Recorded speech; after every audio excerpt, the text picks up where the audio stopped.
Au moins, mobile ça limpiso à bossa mais yo kango comment ça la mobile no ba calcul à ma bé ba campagne à ma bé. On comment ça la mobile ba calcul. To fandika yo ça la que calcul. Au poulet la que déjà. Yeli kamwana salanga na limbisete. Yeli kamwa olimbisa mais euta na motema te bomba otika na ngo. Voilà o ça il ba calcul. O ça ba calcul o ça. Il y a de femmes comme ça qui se retrouvent aujourd'hui. Ngana beta li solo, na lingami ko beta ma solo nanga.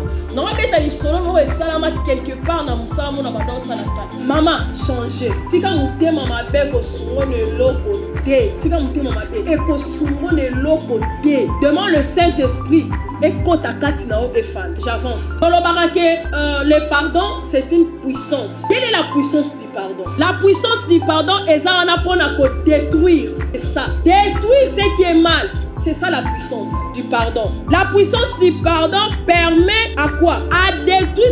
Au moins, ma belle auto sala nango hein. Donc comme ça on le roi bandaku. Donc comme ça on le roi bandaku étage. Et mata.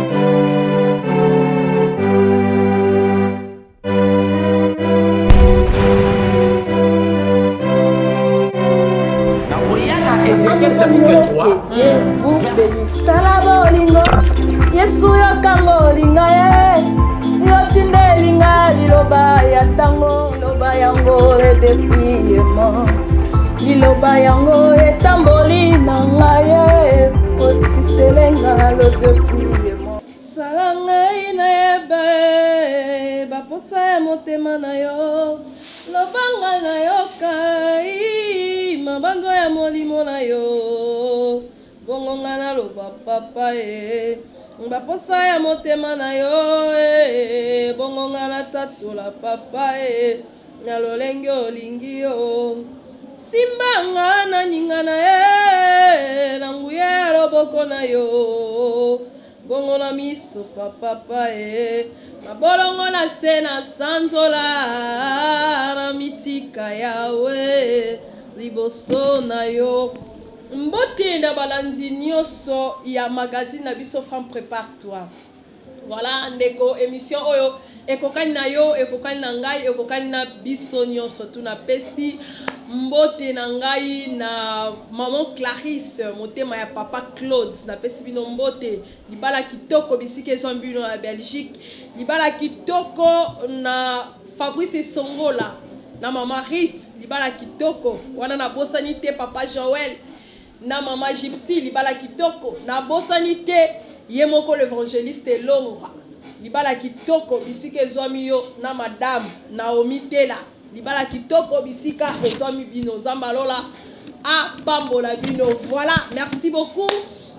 Na babala ni pe o ba ko préparer libala na pesi bino mbote bisika ezwami bino ba o bazala kata ndawa libala na pesi bino mbote Montréal Fabien o kotala nga boende nini mbote bisika ezwami yo. Voilà, avant la kota na mosindo ya matea na biso ya lelo bisika ezwami yo obeti moi tobenga ngo moi virgule ya kolanda biso sunga biso esiko zali to sambela. Éternel Dieu, nous te bénissons, nous te disons merci. Pourquoi ne pas te dire un grand matondo, car c'est toi qui as créé le ciel et la terre. Béni sois-tu, notre Père qui est dans le ciel, car tout t'appartient. Yonde oleka kina kozali sama nyonso na mokili oyo. Lorsque ton Esprit Saint nous dirige, lorsque ton Esprit Saint nous parle en ces moments, au nom puissant de Jésus-Christ, nous avons ainsi prié. Amen. Lelo nazolobela mingi, maman wechi nazolobela mingi sur le plan éducatif, parce que les plans éducatifs, eux autres à la lier, plus sur le plan spirituel. Voilà, lelo naye, nakata femme prépare-toi kolobela sur un sujet qui s'appelle les pardons. Voilà, tolobela le pardon. Le pardon. Le pardon, c'est une puissance qui libère. Voilà, comme Balinga français, Balobel. Pardon libère quoi? C'est une puissance. Le pardon, c'est une puissance. puissance il y a pardon et ça lié nani. Et puis les pardons libèrent et libèrent. En tout cas, c'est tout un enseignement. Oh, yo son a cité prochainement au rattrapant. La définition du pardon. La définition du pardon est le pardon permet d'abord permet à un esprit, c'est-à-dire nous sommes des esprits. Nous, tous allons créer avant tous allons boyer, nous autres elata, nous autres la biso oyo, ezala parce que nous autres c'est une enveloppe. Les corps c'est une enveloppe, mais en réalité à l'homme c'est l'esprit. C'est-à-dire le pardon permet l'unité dans l'esprit entre les conjoints, entre les couples, entre les frères et sœurs, dans une famille quelconque. C'est ça le pardon. Et ça la ranine. Et ça quoi accorder biso un sentiment ou bien une acte noble vis-à-vis de l'un et l'autre, vis-à-vis de frères et sœurs, vis-à-vis à papa et maman, vis-à-vis de maman et papa. Mais le nom non, ça la plus dans le mariage. Parce que je parle à une femme. Moi, si on a sengeli amilenge la lobby, le lengeni na komi lengela nakati ya libala na ye. C'est ça le pardon. Pardon wana est kozala subdivisé peut-être dans 3 plans. Le pardon sur le plan spirituel, le pardon sur le plan physique et le pardon sur le plan moral. Toromeka kosolola le pardon. Naozo le pardon sur le plan spirituel. Avant d'avoir le pardon sur le plan spirituel, autant la Colossiens chapitre 3 verset 8. J'ai lu au nom puissant de Jésus-Christ. Colossiens 3 d'abord 13. Avant d'avoir 8. La Bible nous dit: supportez-vous les uns les autres. Et si quelqu'un de vous a quelque chose à reprocher à un autre, pardonnez-vous. Voilà. Pardonnez-vous mutuellement. Mutuellement, le Seigneur vous a pardonné. C'est-à-dire, tous se pardonner mutuellement comme Dieu nous a pardonné. Parce que Jésus-Christ nous a pardonné. Jésus-Christ a pardonné à limbisa masumu na biso. À limbisa lolenge na biso. Combien de fois il y a des actes qu'on se pose na Jésus-Christ Masia? Combien de fois par jour? Maman makola nanga osumuka combien de fois par jour? Mais à chaque fois, tu es en train de réfléchir ta journée. Si tu es un vrai chrétien, on a que koto na sumuka kiboy na fuka manase manzambe pardon. C'est-à-dire c'est notre vie et comme la biso to ça donc ma soube comme la biso notre vie quotidienne. Il y a un appel à chaque fois devant le Seigneur demander pardon à chaque fois. Yango pe ezalo lenge ya pardon oyo ezali na kati ya relation amoureuse bien dans un couple. Papa, tu es marié avec ta femme, tu es obligé de pardonner maman chaque jour. C'est chaque jour que tu es obligé de pardonner maman. Maman, tu es dans un couple, c'est chaque jour tu es obligé de pardonner ton mari. Ataya yebiso ki auto taliban, tu es dans l'obligation de lui pardonner. Ataya yebiso ke oh omoni ser moro boye. Fille moko ba beleli okuna mama yo fandia wewe ebi kuna te na étage wana deuxième niveau papa kuna kunenga za kuna olia makoso po oyo lamba kuna ya sepela na ote ya linga oya ya Janine po Janine akalinga robi a tia poivron na tomate na batungule et ça net sebeli bien te aux en obligation ya pardonner les deux adultes tombent dans une relation amoureuse et sengeli na biso to se pardonner chaque jour ou bien on ne se pardonne pas, ou bien on se sépare. Les pardons dans une relation, dans une famille, dans un couple. Et ça, il faut tout ça chaque jour. Nous avons les pardons sur le plan spirituel. Les pardons sur le plan spirituel, les amis. Les pardons sur le plan spirituel permet à l'Esprit Saint de produire la sincérité dans ton cœur. C'est ça les pardons. Et ça permettre à mon centre à produire sincérité katina yo. Ce qui osent en poser à colimbisa motote au cause à la sincère devant mutuana te pour enseigner pardon. Mais le lot est comment elo romoko soto ke nanzela mutaniatio pardon excusez-moi pardon. Est-ce que pardon on opese muningana? Osenga ke kapo Aux gens pour ça qu'on embêter parce qu'on a pour ça pour discuter na yete ya on lobika et pardon limbisanga oleki na yo est-ce que tant olobaki na limbisanga et où ta ki na kata motema maintenant avec beaucoup de sincérité. C'est ça le problème. Tozo senga pardon, est-ce que zo uta au fond de nous na kata motema na biso ezo uta vraiment. Problème na biso ezani tellement mon kilo est tondi vraiment, il y a tellement de problèmes sur la terre. Hein. Il est difficile na moto à respecter ma commune ensemble. C'est-à-dire moto, non pas moto. Moto aza prête à tout. Moto aza prête à osa lisumu. Jamais moto aloba non au péché. Azalate. Donc on mona moto pour na yefo ka sumuka. Kosumu ke komi elo moko boye a prémédité ba misu ba préméditaka misu spezala ayeba ite ka osali suma sa sali mais misu pas préméditaka mais mutu aza la difficulté à koloba non devant le péché, non devant le péché. Bozo lobara oh non Joseph mais Joseph a résisté devant le péché. Job a résisté devant le péché. Plus par encore les enseignements de Job. Si on lit la Bible, le verset 1er du Job, la Bible dit quoi? Satan est mouto a sengi nanzambe. C'est-à-dire Job a été tenté avec l'accord de Jésus-Christ parce que Dieu a accordé que Satan a tenté Job. Mais écoute, non, Satan a sengote pour Satan a au moins pas son sengote maman pour tozana tolingi tosumukana tozana na intégrité kati na bisote. On marche pas dans la voie du Seigneur, on marche pas dans la parole de l'Éternel, mais tolingi nini tolingi ka rato se faire voir que on dirait bisonde toza ba maman mobo toza tellement saint loka tocha ba foulard on crée tellement dit oh le péché est encore en nous toza na difficulté à kolimbisa. Oso okangeni muninga na kanda okangi kanda katiko kanga mama we chote ya le pardon na senga ka pardon tika ka na senga mais ça vient pas du cœur. Tu pardonnes pas parce que ça vient pas du cœur maman soka bandi ko limbisa na ndako bando limbisa maman soka bandi ko limbisa papa za na facilité pe ya ko limbisa parce que en réalité mi bali na biso bazala na ba problème pendate c'est nous les mamans. Tolinga okanga kana na motema makasi omona mobali asa limbiso abosana me yo kanga comment ça la mobali no ba calcul na mabe ba campagne na mabe o comment ça la mobali ba calcul to fandika yo ça la ke calcul o poulela ke déjà yeli kamona salanga na limbisete wali kamwa olimbisa mais euta na motema te bomba otika na ngo wana o ça ba calcul o ça ba calcul o ça.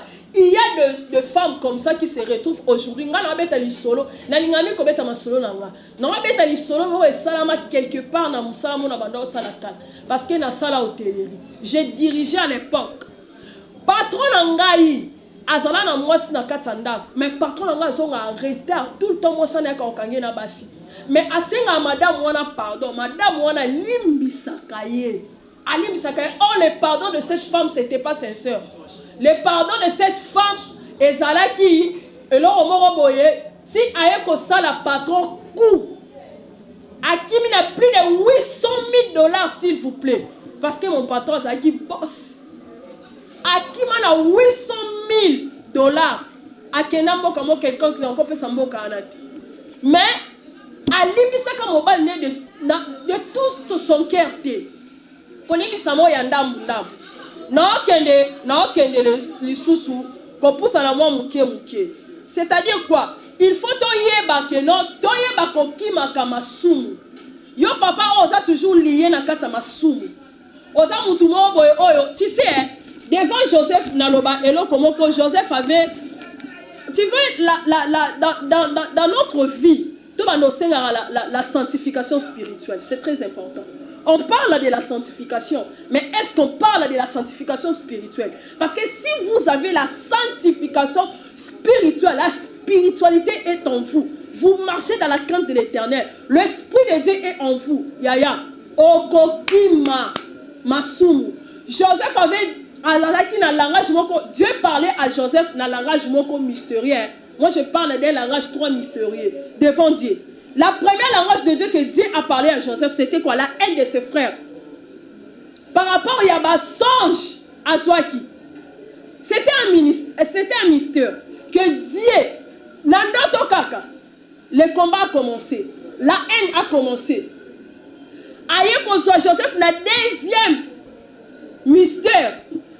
Vente à Joseph. Oui, mais même Joseph, ti à kota cachot. Aïe qu'on la Joseph, na troisième langage. Na troisième mystère. Devant les preuves, Joseph a dit devant la femme de Potiphar. Oh, papa, l'on a l'obaka, yo, ça Joseph a famille, mais Joseph a quitté la kilote. Oh, tiki, moi, sinon, la gata ndaku. Moi, sinon, penda boy, la kati boy, au fin, na yeba, ndeko, bazan, la salle de bain. M. Soumou, ça va dans ce coup-là. Elle était tout nue. Au moins, dépendant de la top, à quoi ma fouta. Mais, au bimika, libano, salikaz, 3 pas. Au moins, il sait à moi, mi kangin soto. Ateba Jézabel, au bois qui deuxième regard. Au soumiki. Non, les signes et les symboles, et même batunani, l'impudicité. Non, ni nous pour sa moto, à quoi il y a 4 impudicité. Bas signe, bas symbole. Bon, moi, il y a un mouton là, tu es bilamba boy. Mais on dit que ta femme ni. Mais auquel il bande au coup de moi, c'est à la tika collant, pas au bois qui deuxième regard. Aussi déjà, au sali déjà ni au soumuki. Mais on nous enseigne mal sur la grâce. Joseph a famille. Joseph a famille. Joseph a famille. Merci. Yo Joseph a famille. Bravo. Joseph a famille au kita kilote. Joseph a famille. On se maîtrise à la tête au bakoye biso makambu maman. Yo Joseph a famille. Merci. Nous avançons. Nayen maté ya anate. Nayen prochainement. Nayen obela quoi? Sur le pardon. Dans les pardons spirituels. Les pardons spirituels permettent au Saint-Esprit de détruire la haine. Voilà ce que Joseph avait compris. Ce que Joseph a dit, la haine, il y a des frères, c'est-à-dire, quand c'est là que Joseph avait oublié. Yo maman bosse en a été. Maman Ndeni. Toujours la haine en toi. Tu haïs les gens. Quel est ce genre de femme? Le pardon permet, le Saint-Esprit permet, le pardon plutôt permet au Saint-Esprit, il y a Rosani, il y a qu'on détruit la haine, le rancune que tu as. Elles ont permettre, le Saint-Esprit, elles ont permettre yo. Mais si tu n'as pas le Saint-Esprit, aux rancunier. Si tu n'as pas le Saint-Esprit, tu vois, aux haine kat na yo. Maman, changez. Tika mute mama be ko sungone lokote. Tika mute mama be e ko sungone lokote. Demande le Saint-Esprit et kota katinao et fan. J'avance. Tolobarake, le pardon, c'est une puissance. Quelle est la puissance du pardon? La puissance du pardon est ça on apprend à détruire. C'est ça. Détruire ce qui est mal. C'est ça la puissance du pardon. La puissance du pardon permet à quoi? À détruire. Au moins, ma belle autosala nango hein. To comme ça le roi bandaku. To comme ça le roi bandaku étage. Et mata.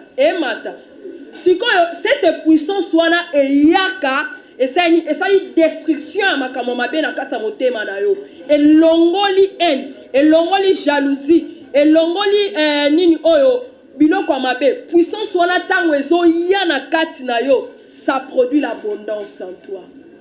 C'est ça le pardon, c'est une puissance. Ça produit l'abondance en toi.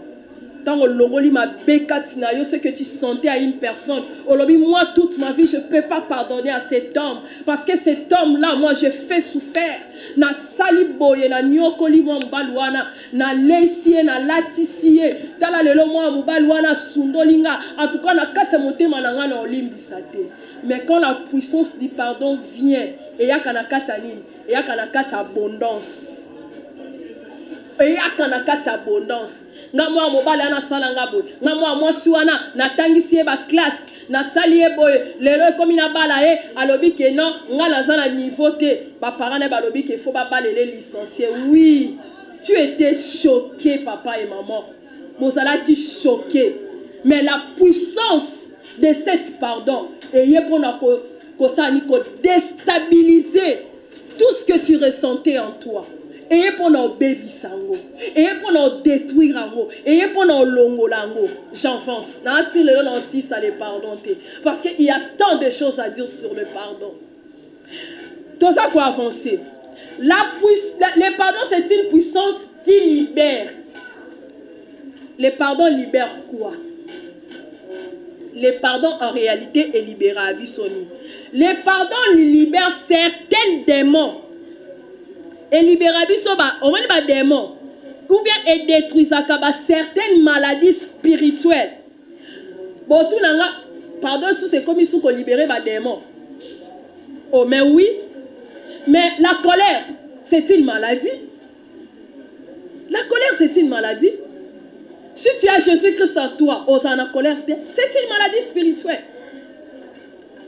La haine, c'est une maladie spirituelle. La jalousie, c'est une maladie spirituelle. La rancune, c'est une maladie spirituelle. L'hypocrisie, c'est une maladie spirituelle. Parce que tant qu'on kange la moi mobala na kanda, oyo bokola, mais c'est une maladie. On l'a libéré na kati motema na yo, o koko libéré était parce que cette maladie est encore en toi. Maladie n'est pas en kati na yo. Yo lula rakaka mobali ya muninga to mwasa muninga. Cette jalousie ozana ngwana, c'est une maladie. Pour olongola maladie wana, il faut ça ni. Olimbisa muninga wana. Omona ye. Lokola moto lokola yo, akoki pe ko sala erreur. Akoki pe ko sala conduit par des mauvaises na limbisa yo limbisa raté si Jésus-Christ a l'icolo limbisa tu es sûr. Si tu n'arrives pas à pardonner, tu penses que Dieu va te pardonner? Je ne pense pas mon frère, je ne pense pas ma sœur. Libère-toi de ce qui est en toi. Ça sert à rien au kanga mobile wana, ça sert à rien au kanga mwasi wana, ça sert à rien au kanga nièce wana, ça sert à rien au kanga papa wana po lokayo. Oh papa biso nda lokanga ndevi na ngebeba boye esa pona papa biso ndeti bandeko na biso ba diaspora batinda biloko mingi na bapoto bandeko na biso bandeko biso ba congolais bandeko na bato sa na Kinshasa to sala ba virunga bakwe ya kutu lelo a cause ya ndeko mo po atindela ke lelo mo boye asala musala ndenge salate autinda mbongo na Kinshasa basomelo lopangu basombela ote ba opesa ya gombe ba yo na kiso terrain en scellé. Au kanga kanda, tu as tellement la colère avec ton frère là, osa ko aider même pas. Aujourd'hui, toi tu peux pas pardonner cette frère, cette sœur. Tu ne peux pas les pardonner. Là nous les mamans to comme à quoi arriver, il y a roté là papa poison en ndaku. Il y a onyo ko là papa parce que papa sa kerrer moko abimé peut-être na cousine na yo. Papa sa la kerrer moko abimé peut-être na voisine na yo. Papa sa la kerrer moko asa mobulu lo quoi il y a impudicité comme les biloko en relia. Yo kangela papa kanda. On lui libérer papa na ba esprit mauvais sa kati na ye. Yo te okangi kanda. On lui ke na prier o prier pour na papa bongwana. Yo bito okangi papa mobalo ma ambasala nga oyeba. Incompréhension na kati ndako. Ozo yeba te ke makamu papa zo sala c'est une maladie. Azo yeba te ke makamu papa zo sala c'est une maladie.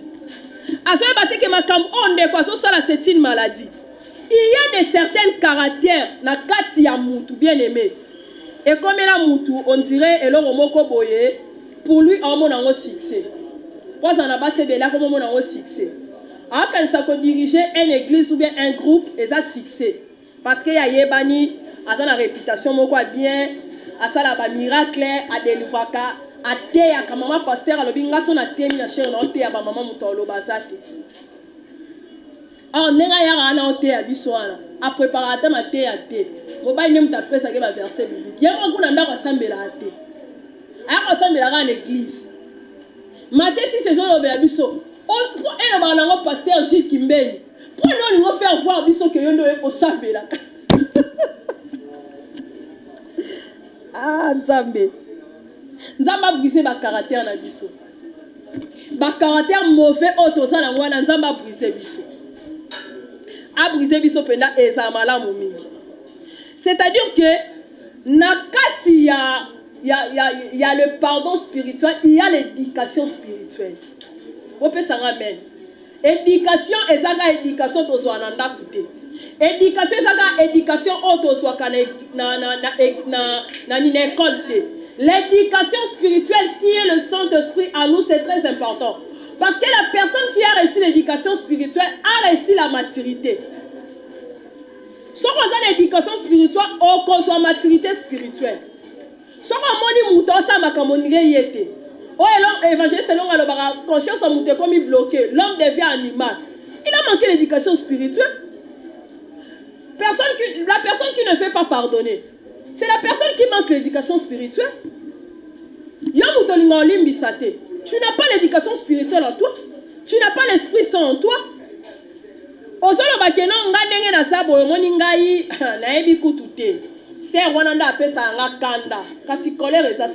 un démon. C'est un esprit démoniaque qui est en toi. Que tu ne veux pas pardonner à ta sœur là. Qui n'est pas de connaître. Il y a moi si. Loba na ye solo la na ye. Et ça a malade mingi. Tout ça quoi avancer. Ce qui te lobi to bando kende na makamu mususu comme moi si. Nga pe na lobaka ba papa. Bo landa ngai. Bo singa nzamba pesa bilo basa malamu. Et ça malamu mingi. Oyebi lelo soki mobali ozana moi si azako aider yote pour t'amener à atteindre ton sommet et ça passe. Il y a des femmes qui n'arrivent pas à mener son mari dans un sommet quelque part. Il y a des femmes comme ça. Donc, la femme c'est un équipement.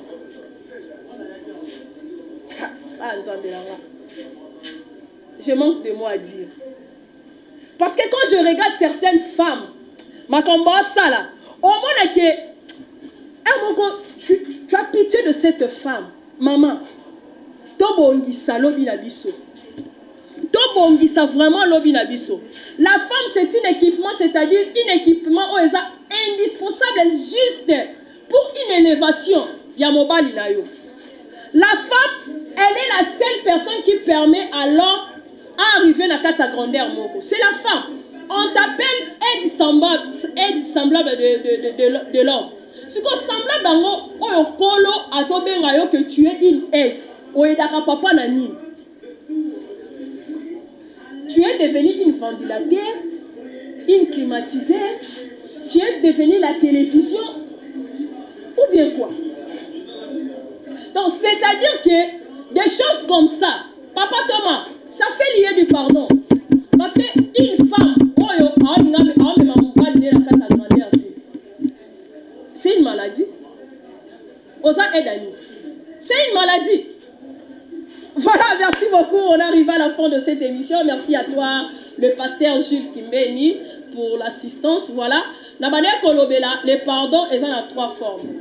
Sur le plan spirituel, sur le plan moral et sur le plan physique. Les noms la symbika sur le plan spirituel. Parce que d'abord, il faut tout le monde ce qui est lié spirituellement. Oui, ça des démons, des caractères, des jalousies, des hypocrisies, tout de temps là. Il faut enlever ça. Et puis, nous avons les pardons sur le plan physique. Et puis, nous avons cité sur le pardon sur le plan moral. Parce que les pardons sur le plan moral, il y a certaines maladies où on parce que ça a été. Parce que muto sala elo romo ya mabe maladi wana efanda moralement ko se libérer te. Ngamo naza un exemple. Voilà, on arrive à la fin de cette émission. Merci beaucoup. Abonnez-vous si massivement. Aimez la vidéo, likez-vous, ne serez pas dessous. Moi, nous et vous, on se retrouve prochainement avec vous et moi. Voilà, merci beaucoup le pasteur Gilles Kimbeni. Ouais, puis moi ba ligue en français Vous et moi, on se retrouve prochainement avec un nouveau numéro. Bye, que Dieu vous bénisse.